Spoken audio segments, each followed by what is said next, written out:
मैं कौन हूं, जो हमारा रोल है, रिस्पॉन्सिबिलिटीज है, उसके बियॉन्ड। तो हमने ज्यादातर सुना होगा, हमें बताया भी गया होगा कि हम कौन है। हम एक आत्मा है, हम consciousness which passes through one body to another. हमारे यहाँ बोला गया है कि 18 लाख योनियों के बाद ह्यूमन लाइफ मिलती है। तो हम क्या है, हमें कॉन्शियसनेस है। Fair enough. इसको स्टैब्लिश करने के लिए अगर हम भगवान बुद्ध की एक घटना के डिस्कस करते हैं। भगवान बुद्ध एक बार एक गांव से जा रहे थे। थोड़ी देर बाद एक बड़ा यंग सा लड़का उनके पास आया और बोला, भगवान एक चीज बताइए, आज से पहले मैं 20-21 साल का हो गया हूं, मुझे घर में पूजा पाठ बोला जाता था, ये करो, मंदिर जाओ, मैं हर चीज से भागने की कोशिश करता था और भागता था।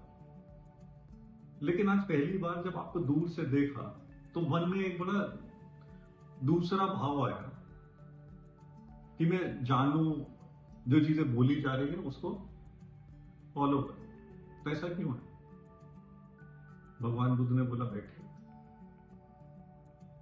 बोले, वो पिछले जन्म में तुम एक हाथी थे। एक बार एक जंगल में जिसमें तुम रहते थे उसमें आग लगी, तुम उस आग से बचने के लिए भागने लगे। जब आग थोड़ी दूर हो गई तो तुम जाकर के एक जगह पे आराम करने लगे। फिर से जब चलने के लिए पांव उठाया तो उतनी देर में एक खरगोश आकर तुम्हारे पांव के नीचे में सो गया या बैठ गया। तो जब आपने देखा कि वो बैठा हुआ है तो थोड़ी सी करुणा आई कि थोड़ी देर मैं भी भाग रहा हूं, ये तो और भी छोटा जीव है, थोड़ी देर आराम कर ले मेरे पांव के नीचे में, फिर ये चला जाएगा और मैं भी आगे बढ़ जाऊंगा। तो वैसे थोड़ी देर तक वो खरगोश आराम करता रहा और फिर जब आग पास आई तो भाग गया। जब अपने पांव नीचे करने की बारी आई तो पांव सुन्न हो चुका था, नीचे नहीं हुआ, आप गिर पड़े और उसी आग में चल गए। वो जो आपका कर्म था, जो आपने दूसरे प्राणी के लिए किया, जहां पे आपका कोई फायदा नहीं था, उसकी वजह से ये मनुष्य जीवन मिला। और क्योंकि वो हाथी वाली पशुता थी तो पहले 20-21 साल तक वो पशुता के साथ ही जिए और आज वापस उस स्पिरिचुअलिटी की तरफ आपका ध्यान आकर्षित हो गया। ये कहानी बताने का तात्पर्य क्या था कि हम एक कॉन्शियसनेस है, moving from one body to another. एक और इतिहास में से कहानी लेते हैं। आप लोग ने महाभारत में भीष्म पितामह का सुना होगा। उनको जब कोई नहीं हरा पा रहा था तो भगवान कृष्ण ने बोला कि शिखंडी एक है, उनको लेकर के आओ और अर्जुन उनको अपने सामने में रखना। शिखंडी पिछले जन्म में एक महिला थे और भीष्म पितामह ने एक प्रण लिया है कि वो किसी महिला के ऊपर में अस्त्र नहीं चलाएंगे और तो वो अस्त्र छोड़ देंगे और तुम भीष्म पितामह को मार पाओगे। ये क्या बताने की कोशिश की जा रही है कि जो कॉन्शियसनेस है वो जेंडर फ्री है। कॉन्शियसनेस इज जस्ट एक एनर्जी है जो एक जीव से दूसरे जीव में, एक लाइफ फॉर्म से दूसरे लाइफ फॉर्म में जा रही है। ये तो हम लोग सबने बहुत बार सुना होगा और समझा भी होगा। लेकिन जब कुछ अच्छा होता है या खराब होता है या डे टू डे लाइफ को जब हम जीने की कोशिश करते हैं तो हम कौन है? असली बात तब तय होती है कि हम कौन है। हम अगर ये जानेंगे कि हम एक जीवात्मा है जो थोड़े समय के लिए इस शरीर को लिए हुए हैं, और ये शरीर क्यों दिया गया है? क्योंकि एक पर्पस है, एक ऑब्जेक्टिव है जिसके लिए नेचर हमें लेकर के आया है और उस पर्पस को हम पूरा करने की कोशिश करते हैं। या दूसरा है, हम देखते हैं ये शरीर है, ये शरीर क्या कंज्यूम कर ले या क्या खा ले, क्या पी ले, क्या एक्सपीरियंस कर ले, या इस शरीर को क्या चीज कंज्यूम कर ले। तो डे टू डे जब हम जीवन जीते हैं तो डिसीजन सिर्फ एक ही है कि हम अपने एग्जिस्टेंस को कैसे देख रहे हैं, हम यहां क्यों हैं।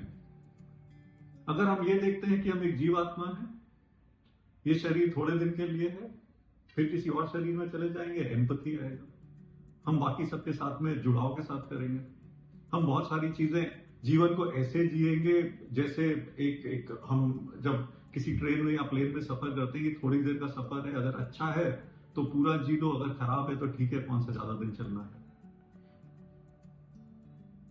और जब हम ये देखते हैं कि ये शरीर हमें मिला है सिर्फ, या ये जीवन मिला है अपने डिजायर्स को पूरा करने के लिए, अपने इमोशंस को पूरा करने के लिए, अपने ईगो को फिलफिल करने के लिए, क्योंकि हम पर्पस के लिए नहीं अपने लिए हैं, तो हमारे जीवन का रास्ता थोड़ा डिफरेंट हो जाता है। फिर से वापस जाते हैं भगवत गीता पे। अर्जुन जब युद्ध करने आया तो किसके लिए युद्ध करने आया था? अपने लिए। वो गुस्से में था कि मेरा राज्य रख लिया, जो राज्य मैं भोग सकता था। उसकी पत्नी द्रौपदी के साथ जो दुर्व्यवहार हुआ, मेरी पत्नी के साथ दुर्व्यवहार हुआ। So I am ready to be consumed into a war because I am unable to consume the whole kingdom. तो मैं वो युद्ध लड़ना चाहता हूं और उसमें लड़ करके मर सकता हूं, मार सकता हूं। किस लिए? क्योंकि मुझे वो नहीं मिला जो मैं चाहता हूं अपने लिए। एक तरीका है। फिर वही बात, वो बोला भगवान चलिए मुझे दिखाइए कौन मुझसे लड़ना चाहता है। वो ले गए।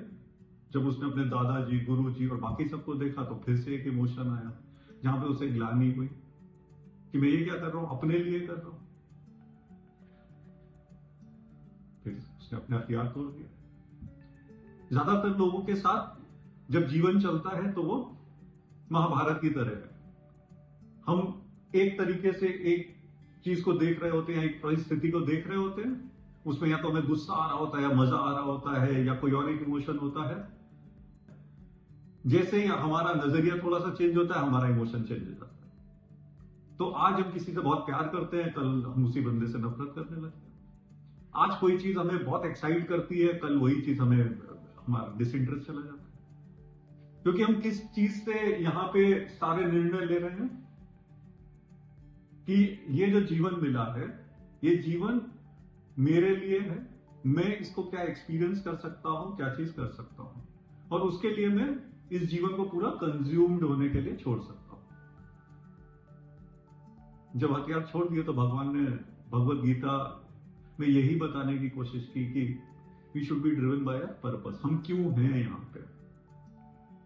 हम अपने लिए हैं, बिल्कुल हैं अपने लिए, लेकिन हम दूसरों के लिए भी। हमें सबसे पहले अपना ध्यान रखना है, फिर दूसरों का रखना है। लेकिन सिर्फ अपना ध्यान रखना है तब हम भूल जाएंगे कि हम, या जिस रीजन के लिए हम यहां पे हैं, वो मिस हो जाएगा। तो the question who we are beyond this body, role and others is कि है तो हम एक कॉन्शियसनेस, लेकिन इस टाइम पीरियड के लिए हमें ये वाला पर्पस दिया गया है तो हम करेंगे। मूवी की तरह ले लीजिए या फुटबॉल मैच की तरह ले लीजिए। जब फुटबॉल मैच चल रहा है, एक बंदे को सीटी दे दी जाएगी और उसको बोला जाएगा आप रेफरी हो, और वो 90 मिनट तक आप कभी भी उस खेल को रोक सकते हो, या ये बता सकते हो ये खेल सही से खेला जा रहा है या नहीं खेला जा रहा है, और आपके पास सारे राइट है। वो रेफरी का एक नाम हो सकता है, कुछ भी हो सकता है, लेकिन उस समय उसका रिस्पॉन्सिबिलिटी क्या है? सिर्फ रेफरी का है। और वो जितना ईमानदारी से वो रेफरी का काम करेगा, उतना ही अच्छा परिणाम है। अगर वो ये सोचे नहीं मुझे सबसे तेजी से दौड़ना है, इस गेम में मुझे मजा आ रहा है कि नहीं आता है, लोग मेरे डिसीजंस को देख करके ताली बजा रहे हैं कि नहीं बजा रहे, तो गेम का भी बिगाड़ होगा, वो जो रोल मिला है उसका भी बिगाड़ होगा, और वो अपने भी बिगाड़ करेगा। उसी तरीके से ये जो जीवन मिला है, हाँ, एक रेफरी का रोल करना है, अच्छे से करेंगे तो ताली भी बजेगी, मजा भी आएगा, लोग बात भी करेंगे, सम्मान भी मिलेगा। लेकिन जो पर्पस दिया गया है उसके लिए, अगर हम ये सोचेंगे कि हम हैं रेफरी और सब ताकत मेरे पास है, मैं सीटी बजाऊंगा गेम रुक जाएगा, नहीं, मेरा सिर्फ एक रोल है, बाकी जो 22 लोग हैं उनका भी रोल है, लाइन्समैन है उनका भी रोल है, और जो लोग देख करके ताली बजा रहे हैं उनका भी रोल है। और सबको अपना पर्पस और रोल अच्छे से करना चाहिए, जिसमें उनको खुद भी मजा आएगा और वो अपने पर्पस को भी पूरा कर